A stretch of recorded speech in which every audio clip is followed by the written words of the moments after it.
शिक्षा कहीं से भी प्राप्त की जा सकती है, लेकिन संस्कार घर से ही प्राप्त होते हैं। उन्हीं का जीवन बनता है सफल, समृद्ध और संतुष्ट।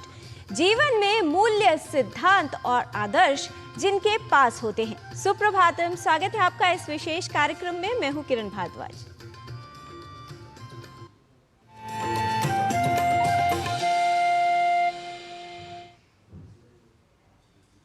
वही लोग समय का वास्तविक मूल्य समझते हैं जो अपने जीवन की धारा को सही दिशा में प्रवाहित करते हैं। समय आज नहीं तो कल निरंतर बदलता रहता है, लेकिन जिन लोगों के मूल्य, सिद्धांत और आदर्श समय के साथ अडिग रहते हैं, बदलते नहीं हैं, परिवर्तित नहीं होते, उनका समय शुभ अवश्य होता है और योग्य भी। इसलिए सदा ही अपने समय का सम्मान करना चाहिए, सदुपयोग करना चाहिए, तभी आप अपने जीवन में सकारात्मक परिवर्तन ला सकते हैं। आज का पंचांग युगाब्द 5127, विक्रम संवत 2082, शक संवत 1947, उत्तरायण, चैत्र मास, शुक्ल पक्ष, दशमी तिथि, सोमवार, अश्लेषा नक्षत्र। आज का दिन सभी के लिए मंगलमय हो। जीवन में योग्यता अर्थात किस तरह से हम जीवन को सिद्ध करते हैं, यानी जीवन का मूल्य निर्धारित होता है जागरूकता और चिंतन की शक्ति से, मात्र जीवित रहने से नहीं। मूल्य और आदर्श ही हमारे जीवन को बहुमूल्य बनाते हैं, योग बनाते हैं। इसलिए आवश्यक है कि सदा ही अपने विचारों को आशावान रखें, अपने चरित्र में जितने भी गुण हैं उनको प्रवाहित होने दें और साथ ही जीवन को सिद्धांतों और आदर्शों के आधार पर जिएं, क्योंकि इसी से आपका जीवन सुयोग्य हो सकता है और इसी से ये निर्धारित होता है कि जीवन कितना मूल्यवान है। इसलिए अच्छे विचारों को सुनना और अपने जीवन में उन्हें अपनाना हमारे जीवन की गुणवत्ता को बढ़ाता है, उसे बहुमूल्य बनाता है।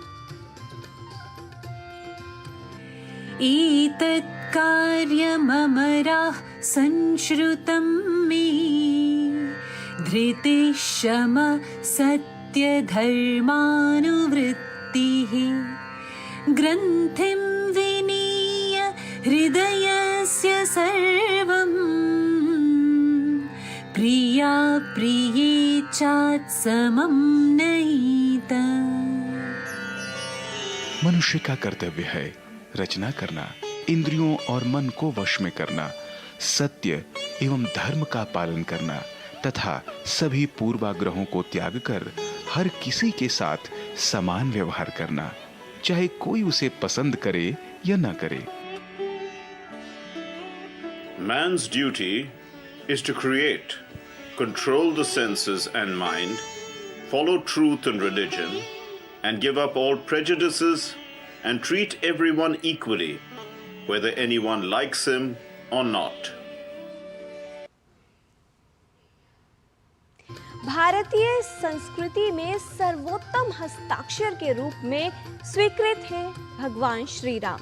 राम सिर्फ एक नाम नहीं, बल्कि संपूर्ण मानव जाति के लिए एक आदर्श स्वरूप है, जिनके प्रसंग हम कई माध्यमों से सुनते आए हैं। भगवान श्री राम के जीवन की महिमा, उनके आदर्शों का महत्व और हम सभी के लिए कितना आवश्यक है उन गुणों को अपने जीवन में धारण करना। राम तत्व के महत्व को दर्शा रहे हैं अपनी इस विशेष रिपोर्ट के माध्यम से हमारे सहयोगी नारायण दत्त मिश्र।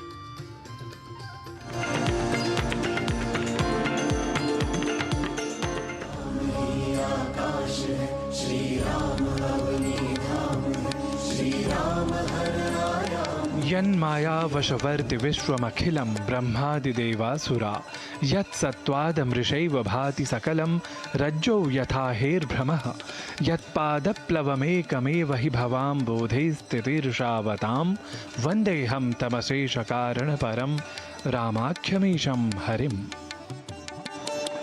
श्री राम अर्थात संपूर्ण भारतीय संस्कृति, धर्म, राष्ट्रीय अस्मिता और पराक्रम, जिन्हें हम सभी इक्ष्वाकु वंश समुत्पन्न मर्यादा पुरुषोत्तम राजा राम के रूप में जानते हैं। वस्तुतः वाल्मीकि कृत रामायण या राममय रामायण में हमें सर्वप्रथम श्री राम की सर्वगुण संपन्नता और उनकी लोकप्रियता का विवरण प्राप्त होता है, जो आज भी अत्यंत प्रासंगिक है। धर्मज्ञ सत्यसंधश्च प्रजानां च हिते रतः यशस्वी ज्ञान संपन्न शुचिर्वश्य समाधिमान। राम धर्म के मर्म को जानने वाले, सत्य प्रतिज्ञ, प्रजा की भलाई करने वाले, यशस्वी, ज्ञानी, पवित्र, मन और इंद्रियों को वश में करने वाले तथा योगी हैं। प्रजापति समः श्रीमान धाता रिपुनिषूदनः रक्षिता जीवलोकस्य धर्मस्य परिरक्षिता। प्रजापति के समान पालक श्री राम इस संसार के पालन करता, शत्रुओं का नाश करने वाले और सभी जीवों और नैतिक संहिता के रक्षक हैं। आदित्य इव तेजस्वी लोककांतः शशि यथा राजा सर्वस्य लोकस्य देवो वैश्रवणो यथा। भगवान श्री राम सूर्य के समान तेजस्वी, चंद्रमा के समान लोक कमनीय तथा कुबेर की भांति संपूर्ण जगत के राजा हैं। ये श्लोक है श्रीमद् वाल्मीकि रामायण का। श्रीमद् वाल्मीकि रामायण हमारी संस्कृति का प्रथम महाकाव्य है और संस्कृत में है। राम ही रामायण है, रामायण ही राम है। वस्तुतः श्री राम आज भी उतने ही प्रासंगिक हैं, क्योंकि सर्वसाधारण मनुष्य बनकर एक आदर्श जीवन के लिए जो शुचिता, धीरता, सहिष्णुता, मर्यादा और शक्ति संपन्नता आवश्यक होती है, उनके सामंजस्य का ही नाम श्री राम है। पारस्परिक बंधुत्व के भाव के साथ संबंधों को सहेजने की कला का विकास करते हुए मानव या जीव मात्र का कल्याण किस प्रकार किया जाता है, इसका श्रेष्ठ उदाहरण है उनकी संपूर्ण जीवनगत कार्यशैली। और उनकी इसी कार्यशैली की व्यापकता का अपर पर्याय आज कहलाता है राम राज्य के रूप में। भगवान श्री राम का राम राज्य विश्व के प्रथम लोक मंगलकारी वेलफेयर स्टेट के रूप में सामने आता है। उनके साम्राज्य के दोनों अंग प्रजा पालन और दंड नीति का निर्धारण सनातन धर्म की संकल्पना पर आधारित थे। वाल्मीकि रामायण में कहा ही गया है, राजा तो धर्मेण ही पालयित्वा महीपतिर्दंड धरः प्रजानाम। उन्होंने, भगवान राम ने सुनिश्चित किया था कि धन के आधार पर न्याय व्यवस्था उनके शासनकाल में प्रभावित नहीं होगी। धन के आधार पर किसी व्यक्ति के साथ अमीर और गरीब के बीच में पक्षपात या भेदभाव नहीं किया जाएगा। भगवान राम ने यह भी सुनिश्चित किया था कि समाज में स्त्रियों को ऊंचा स्थान और परिवार में संतोषजनक स्थिति वो उपलब्ध कराएंगे। भगवान श्री राम के साम्राज्य की कल्पना आर्थिक रूप से वैभवशाली साम्राज्य की थी। उनकी आर्थिक नीतियों का भी एक सूत्र हमें वाल्मीकि रामायण में मिलता है, जो कि इस प्रकार है, आयस्ते विपुलः अल्पतरो व्ययः, अर्थात राज्य की आय अधिक और खर्च कम होना चाहिए। सच तो यह है कि युग युगांतरों के बीत जाने के बाद भी श्री राम के आदर्शों को आज भी याद कर अपने जीवन में आत्मसात करने की भरसक कोशिश की जाती है, जिसे हम शिष्टाचार, अंतिम प्रयाण या कहें कि सुख दुख से आप्लावित व्यवहारों में राम नाम से भी आज भी अनुप्राणित देखते हैं। और इसी सांस्कृतिक व्यवहार परकता में श्री राम की विश्वगत स्वीकार्यता को हम अनेक देशों की संस्कृतियों में अनुस्यूत जीवनगत पद्धतियों द्वारा, नाट्यगत प्रस्तुतियों द्वारा भी अधिक व्यापकता के साथ अनुभूत कर सकते हैं। वस्तुतः राम में शक्ति, सौंदर्य तथा साहस का समन्वय है। उनका लोक रक्षक रूप प्रधान है। वे मर्यादा पुरुषोत्तम और जीवनगत आदर्शवाद के प्रतिष्ठापक हैं। उन्होंने जीवन की अनेक उच्च भूमियां प्रस्तुत की हैं। इसलिए निस्संदेह राम युगातीत तत्व होकर इतिहास ही नहीं, वर्तमान और भविष्य भी है, जो विपरीत स्थितियों में भी दृढ़ होकर नीति निपुणता, कर्तव्य परायणता और शक्ति संपन्नता के साथ वसुधैव कुटुंबकम की भावना का सतत संचार करता है। नारायण दत्त मिश्र, डीडी न्यूज़।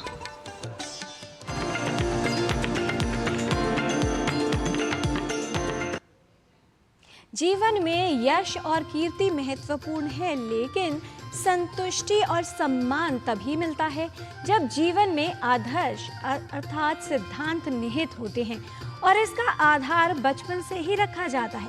ठीक उसी प्रकार हमारे स्वास्थ्य की नींव भी बचपन में ही रखी जाती है। किसी शिशु का जीवन कितना स्वस्थ होगा ये इस बात पर निर्भर करता है कि बचपन में उसकी सेहत पर कितना ध्यान दिया गया है। आज विश्व स्वास्थ्य दिवस है। शिशुओं का स्वास्थ्य कैसे बेहतर बनाया जा सकता है और इसके लिए गर्भवती महिलाओं की सही देखभाल करना कितना महत्वपूर्ण और उपयोगी है, आइए समझ लेते हैं इस विशेष रिपोर्ट के माध्यम से। क्योंकि आज अर्थात इस विश्व स्वास्थ्य दिवस का जो थीम है, जो फोकस है, वो है कि किस तरह से शिशुओं को एक स्वस्थ शुरुआत जीवन में दी जा सकती है।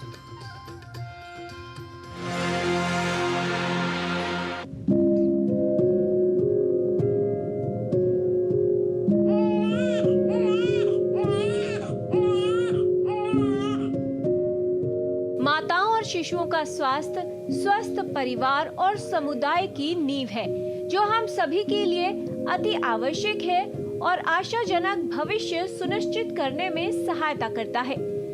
हर वर्ष 7 अप्रैल को विश्व स्वास्थ्य दिवस के रूप में मनाया जाता है। इस बार का थीम है मातृ एवं नवजात शिशु स्वास्थ्य पर विशेष ध्यान देना। स्वस्थ शुरुआत आशापूर्ण भविष्य इस वर्ष का शीर्षक है।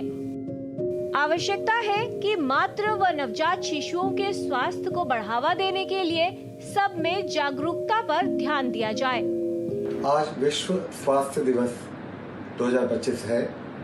इस वर्ष का थीम है हेल्थियर बिगिनिंग्स होपफुल फ्यूचर, स्वस्थ शुरुआत और आशापूर्ण भविष्य। इसमें मातृ एवं शिशु की देखभाल के लिए को टारगेट किया गया है।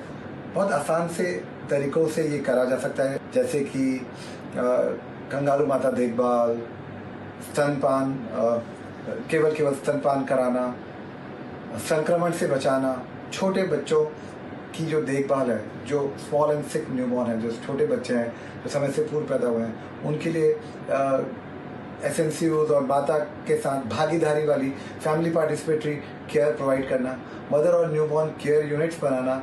माँ बनने की प्रक्रिया माँ और बच्चे के लिए एक संवेदनशील अवधि होती है, जिसमें महिला पर अपनी और गर्भ में पल रहे शिशु दोनों के स्वास्थ्य की जिम्मेदारी होती है। इसके लिए उचित देखभाल और योजना की आवश्यकता है। गर्भावस्था की योजना गर्भधारण से पहले ही शुरू हो जाती है। बच्चा स्वस्थ हो, इसकी शुरुआत गर्भधारण से पहले होनी चाहिए। गर्भावस्था वो समय है जब एक महिला को सबसे अधिक देखभाल और परहेज की आवश्यकता होती है। कई ऐसे कारक हैं जो शिशु के स्वास्थ्य को प्रभावित करते हैं। माँ के स्वास्थ्य की दशा, गर्भावस्था में की गई देखभाल, गर्भावस्था के दौरान पोषण, पर्यावरणीय कारक जैसे गर्भावस्था के दौरान एक्सरे या विकिरण के संपर्क में आना, कीटनाशक जैसे हानिकारक पदार्थों का संपर्क, गर्भावस्था में कोई रोग या संक्रमण, कुछ स्वास्थ्य स्थितियां जैसे उच्च रक्तचाप, मधुमेह और मोटापा, साथ ही आनुवंशिक कारक भी शिशु के स्वास्थ्य पर प्रभाव डालते हैं। अगर हम कोशिश करें इन आसान तरीकों से SNCOs के अंदर, अपने नर्स मेडिकल कॉलेजेस के अंदर, डिस्ट्रिक्ट के अंदर, प्राइमरी हेल्थ सेंटर के अंदर अर्ली फॉलोअप करके हम नवजात शिशुओं की देखभाल करके, और उनमें भले ही वो आशा, आंगनवाड़ी, ANMs, जो होम बेस्ड न्यूबॉर्न केयर करके घर पे किस तरह से नवजात शिशु की देखभाल करनी है, इन सब कार्यक्रमों से हम नवजात शिशुओं को बचा सकते हैं। गर्भावस्था के दौरान तनाव भ्रूण पर प्रतिकूल प्रभाव डाल सकता है। गर्भवती महिला को पहले से कोई बीमारी हो या गर्भावस्था में देखभाल के दौरान कोई लापरवाही हो तो शिशु पर गंभीर प्रभाव हो सकता है। आवश्यकता है कि गर्भावस्था के लिए पहले से योजना बनाई जाए, समय समय पर जांच करवाएं और स्त्री रोग विशेषज्ञ को दिखाएं। साथ ही प्रसव अस्पताल में हो, किसी प्रशिक्षित स्वास्थ्य कर्मी द्वारा ही किया जाए। जिससे मां और शिशु के स्वास्थ्य को सुरक्षित रखा जा सके। इंडिया न्यूबॉर्न एक्शन प्लान के जो 6 स्तंभ है, जिसमें care during pregnancy and child and antenatal visits है, केयर ड्यूरिंग चाइल्ड बर्थ है, इमीडिएट न्यूबॉर्न केयर है, केयर ऑफ हेल्दी न्यूबॉर्न है, care of small and sick newborn है एंड केयर बियॉन्ड सर्वाइवल है। जो जन्म पे जो बच्चे कम वजन के हैं, अगर सभी मृत्यु को देखा जाए जो नवजात शिशु की होती है, उनमें से 80% मृत्यु केवल छोटे बच्चों में होती है और इनको हम बचा सकते हैं अगर हम इनको तुरंत गर्माहट दे सकें, उनको संक्रमण से बचा सकें, उनको हम केवल स्तनपान कर सकें। गर्भावस्था के दौरान सावधानी रखना और सही देखभाल करना तो आवश्यक है ही, साथ ही शिशु जन्म के बाद उचित टीकाकरण कराना, संक्रमण से बचाव करना और शिशु के आहार पर विशेष ध्यान देना भी महत्वपूर्ण है। यदि आप गर्भावस्था के बारे में सोच रही हैं, तो गर्भधारण से पूर्व एक विशेषज्ञ से परामर्श लीजिए। ये आपकी गर्भावस्था की योजना और आपके शिशु के स्वास्थ्य को बेहतर बनाए रखने के लिए महत्वपूर्ण कदम है। किरण भारद्वाज, डीडी न्यूज।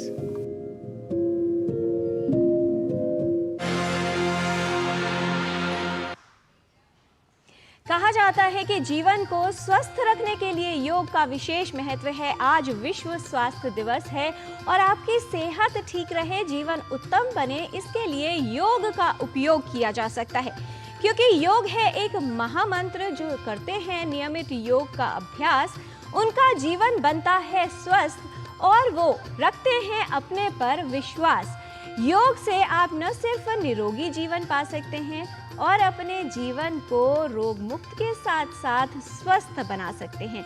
आइए आपको सीधे लिए चलते हैं और बताते हैं कि किस तरह से योग को आप अपने जीवन में शामिल किए जा सकता है। इस पर ध्यान देकर, अर्थात नियमित रूप से योग करके आप अपने जीवन में बदलाव ला सकते हैं। मोरारजी देसाई के कुछ जो कैंडिडेट्स हैं वो योग करते नजर आ रहे हैं। स्वास्थ्य को प्रोत्साहित कर एक ऐसे विश्व का निर्माण करने के लिए प्रतिबद्ध है जहां संपूर्ण विश्व का संपूर्ण स्वस्थ सुनिश्चित हो। साथियों, जैसे कि आप जानते हैं, हमारे आदरणीय प्रधानमंत्री जी के द्वारा अंतर्राष्ट्रीय योग दिवस का प्रस्ताव संयुक्त राष्ट्र समिति ने सर्वसम्मति से 2014 को पारित हुआ।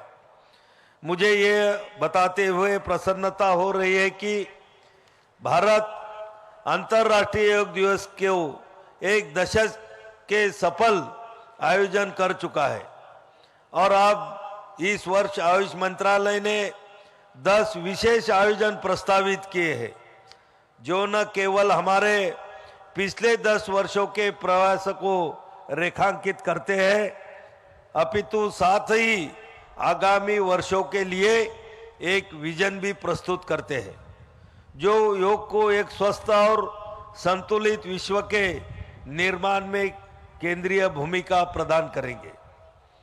इन्हीं विशेष आयोजनों में से आज अंतर्राष्ट्रीय योग दिवस से पहले 75वें दिन को चिन्हित करने के लिए इस ऐतिहासिक, सांस्कृतिक और आध्यात्मिक विरासत से समृद्ध नगरी भुवनेश्वर में हरित योग का शुभारंभ कर रहे हैं, जिसका उद्देश्य योग को पर्यावरणीय स्थिरता के साथ एकीकृत करना है। यह पहल पर्यावरणीय स्थिरता के प्रति हमारी प्रतिबद्धता का प्रतीक है, क्योंकि हमारा स्वास्थ्य हमारे ग्रह के स्वास्थ्य से अटूट रूप से जुड़ा हुआ है। जिस प्रकार योग हमारे मन और शरीर को पोषित करता है, उसी प्रकार वृक्षारोपण हमारी धरती को पोषित करता है और आने वाली पीढ़ियों के लिए स्वस्थ और हरित भविष्य सुनिश्चित भी करता है, जिसे हम सस्टेनेबल डेवलपमेंट कहते हैं।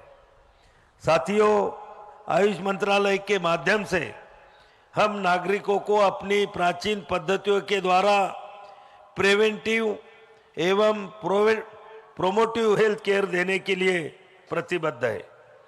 शायद आप सभी जानते हैं अभी हाल ही में आयुष मंत्रालय ने देश का प्रकृति परीक्षण यह अभियान एक डिजिटल इनिशिएटिव चलाकर 5 Guinness book of world records प्राप्त किए हैं।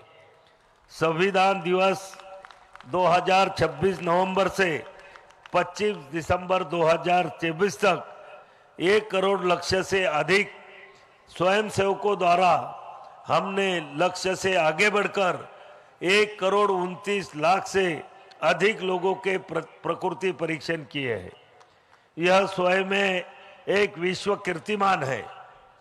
प्रकृति परीक्षण देश के आयुर्वेद महाविद्यालयों के 1,33,758 विद्यार्थी, 16,155 अध्यापक तथा 31,750 चिकित्सक ऐसे कुल मिलाकर 1,81,667 स्वयंसेवकों के माध्यम से किया गया है।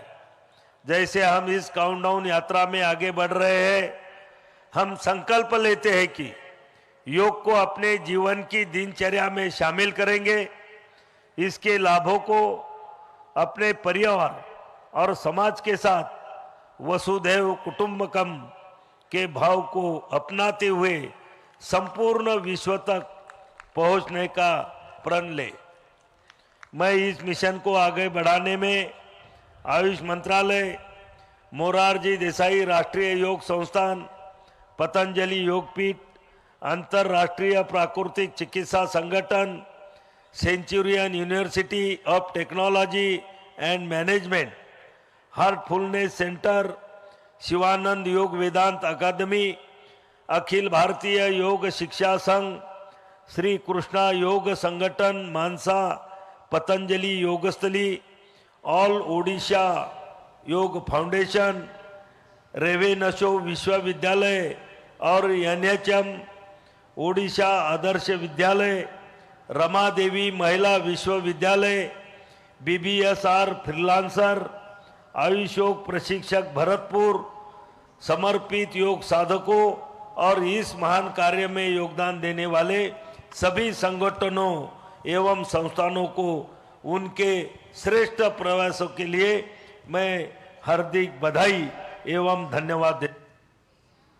तो ये आपने देखी सीधी तस्वीरें योग महोत्सव 2025 अभियान की शुरुआत करते हुए आयुष मंत्री प्रताप राव जाधव सभी को संबोधित कर रहे थे। उन्होंने बताया कि योग किस तरह से हमारे जीवन को परिवर्तित कर सकता है।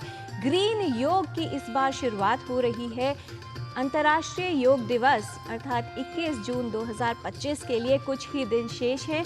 ऐसे में योग को एक पर्व के रूप में बनाना और अपने जीवन में परिवर्तन लाना सभी के लिए एक बड़ा कदम है, एक उपयोगी कदम है और इसी में सभी की भागीदारी की उपयोगिता है और उसकी आवश्यकता है।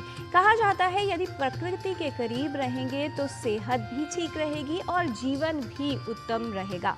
इसी के लिए ग्रीन योग अभियान की शुरुआत की गई है। योग को एक पर्व की तरह मनाएं, एक महोत्सव की तरह मनाएं, क्योंकि योग ही हमारे जीवन की गुणवत्ता को बढ़ा सकता है, स्वस्थ जीवन लाने में हमारी सहायता कर सकता है और साथ ही जीवन को मूल्यवान बना सकता है। योग का उपयोग कर आप सेहतमंद भी रह सकते हैं और एक बेहतर जीवन भी सुनिश्चित कर सकते हैं। यहाँ पर लेते हैं एक अल्प विराम। आप देखते रहिए डीडी न्यूज़, हम जल्द लौटते हैं। एक ऐसा तबका जो रिटायरमेंट के बारे में आज भी बिल्कुल नहीं सोचता, वो है औरतें। औरतें कमा के भी वल्नरेबल हैं। सो एनपीएस एक इक्वालिटी ला रहा है। हम सब एक बराबर प्लेटफॉर्म पे हैं। अपने बेहतर कल को सुनिश्चित करने के लिए एनपीएस जरूरी है। विभाग अनेक, कंप्लेंट बॉक्स 1। किसी भी सरकारी दफ्तर, विभाग या बैंक से जुड़ी शिकायत के लिए pgportal.gov.in पर जाएं, रजिस्टर करें, संबंधित विभाग चुनें, शिकायत दर्ज करें और ट्रैकिंग आईडी नोट करें। एसएमएस या ईमेल पर एक्नॉलेजमेंट पाएं और शिकायत का जवाब सीधे मंत्रालय से प्राप्त करें। अब तक 1 करोड़ 12 लाख से अधिक भारतीयों ने भरोसा जताया। सीपी ग्राम्स, आपकी हर शिकायत का हल। अभी शिकायत दर्ज करें pgportal.gov.in।